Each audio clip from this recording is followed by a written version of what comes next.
സഖാവ് VS അച്യുതാനന്ദൻ്റെ മരണാനന്തര ബഹുമതിയായിട്ട് ലഭിച്ചിട്ടുള്ള പത്മവിഭൂഷൺ പുരസ്കാരം സ്വീകരിക്കണോ വേണ്ടയോ എന്നൊരു ചർച്ച കേരളത്തിൻ്റെ സൈദ്ധാന്തിക മണ്ഡലത്തിലെങ്കിലും ഇപ്പോൾ നടക്കുന്നുണ്ട്. പ്രത്യേകിച്ച് ഏറെക്കുറെ ഇടതുപക്ഷവൽക്കരിക്കപ്പെട്ട ഒരു സമൂഹം എന്ന നിലയ്ക്ക് ഇപ്പോഴും പ്രത്യയശാസ്ത്ര ചർച്ചകൾ സൂക്ഷ്മതലത്തിൽ നടക്കുന്നുണ്ട് എന്നുള്ളത് ഒരു യാഥാർത്ഥ്യമാണ്. അപ്പോൾ ആ നിലയ്ക്ക് ആ ഒരു കാര്യത്തിൽ ഒരു മാർക്സിസ്റ്റ് അനുഭാവി എന്ന നിലയ്ക്ക് എന്താണ് അഭിപ്രായം എന്നത് സാങ്കത്യമുള്ള ഒന്നാണ്.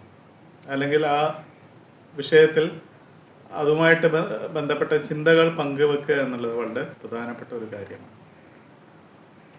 മറ്റേതൊരു പാർട്ടിക്കാരനാണെങ്കിൽ, അതായത് വലതുപക്ഷ പാർട്ടിയാണെങ്കിൽ, ജനാധിപത്യ പാർട്ടിയാണെങ്കിൽ, അത്തരം ഒരു ചർച്ചയ്ക്ക് പോലും സാങ്കത്യമില്ല. കാരണം എന്ന് പറഞ്ഞാൽ ഭരണകൂടത്തിൻ്റെ വർഗരാഷ്ട്രീയം വലതുപക്ഷ രാഷ്ട്രീയ ധാരയെ സംബന്ധിച്ചിടത്തോളം പ്രസക്തമായ ഒന്നല്ല. അപ്പം അതുകൊണ്ട് തന്നെ ഭരണകൂടം നൽകുന്ന പണിഷ്മെൻറ്റുകളുടെ, ശിക്ഷകളുടെ, അതേപോലെ സമ്മാനങ്ങളുടെ രാഷ്ട്രീയം അവർക്ക് ചർച്ച ചെയ്യപ്പെടേണ്ടതില്ല.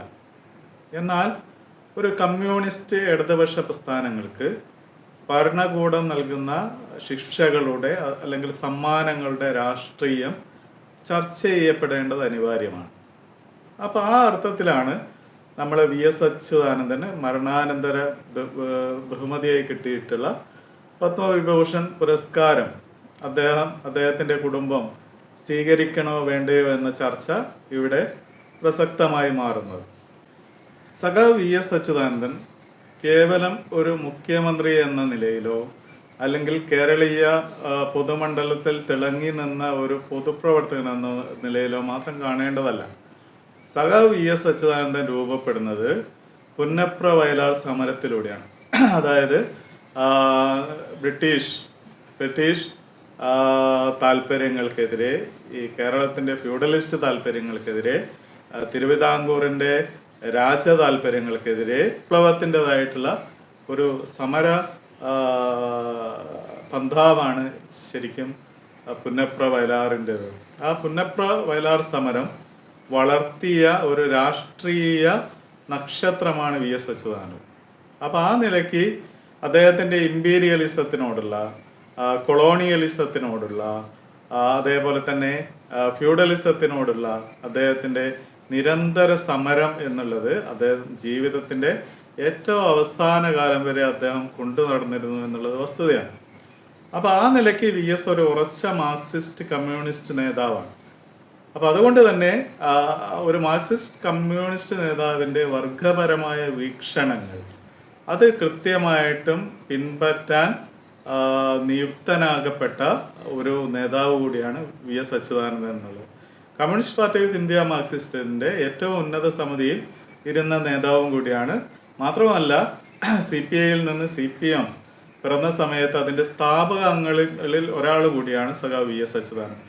അപ്പോൾ ആ നിലയ്ക്ക് VSന് തൻ്റെ പ്രസ്ഥാനത്തോടും താൻ അതുവരെ പുലർത്തിയ ആശയത്തോടും നീതി പുലർത്തുക എന്നുള്ളത് വളരെ പ്രധാനമാണ്. VSൻ്റെ മരണം വരെ അതിൽ നിന്ന് ഒരു അണുകിട വ്യതിചലിച്ചിട്ടില്ല എന്നുള്ളത് യാഥാർത്ഥ്യമാണ്. അപ്പോൾ ആ നിലയ്ക്ക് ഈ കാര്യത്തിൽ ഒരു തീരുമാനം എടുക്കാനുള്ള ഉത്തരവാദിത്തം വന്നു ചേർന്നിരിക്കുന്നത് അദ്ദേഹത്തിൻ്റെ കുടുംബത്തിൻ്റെ മേലെയാണ്. അപ്പം ആ കുടുംബമാണ് VSൻ്റെ ചരിത്രത്തെക്കുറിച്ച്, VSൻ്റെ ചരിത്രപരമായിട്ടുള്ള പോരാട്ടങ്ങളെക്കുറിച്ചൊക്കെ അല്ലെ VSൻ്റെ നിലപാടുകളെയൊക്കെ വിലയിരുത്തിക്കൊണ്ട് ഇത്തരത്തിലുള്ള ഒരു പുരസ്കാരം സ്വീകരിക്കണോ വേണ്ടയോ എന്ന് തീരുമാനിക്കേണ്ടത്. ഇപ്പം പാർട്ടിക്ക് ഏതെങ്കിലും രീതിയിലുള്ള നിയന്ത്രണം ആ കുടുംബവുമായിട്ട് തീർച്ചയായിട്ടും ഉണ്ടാവില്ല. അപ്പം സ്വാഭാവികമായിട്ടും എന്താണ്, ഇത്തരം കാര്യങ്ങൾ തീരുമാനിക്കേണ്ടത് VSൻ്റെ കുടുംബം തന്നെയാണ്.